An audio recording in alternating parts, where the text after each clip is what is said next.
நண்பர் ஒருத்தரோட வீட்டுக்கு தேன் பெட்டி கொடுக்கறதுக்காக போயிருந்தேன். அங்கே ஜெர்மன் ஷெப்பர்ட் 2 வளர்த்திட்டு இருந்தாங்க. அதில் ஒரு டாக் வந்து பார்த்திங்கன்னா, நாங்கள் உள்ளே வரும்போதே பக்கத்தில் வந்து ரொம்ப பழக ஆரம்பிச்சிச்சு.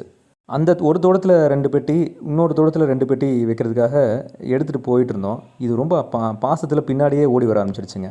கிட்டத்தட்ட போனோம் 1 கிலோமீட்டர் வரைக்கும் பின்னாடியே ஓடி வந்துடுச்சு. போக போக ஆரம்பத்தில் இருந்த வேகம் கொஞ்சம் கொஞ்சமாக குறைய ஆரம்பிச்சது.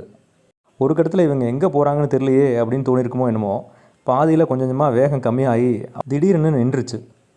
இனி உங்கள் கூட நான் வரப்போகிறதில்ல அப்படின்னு சொல்லிட்டு எங்கேருந்து வந்ததோ அங்கேயே திரும்பி போக ஆரம்பிச்சிருச்சு.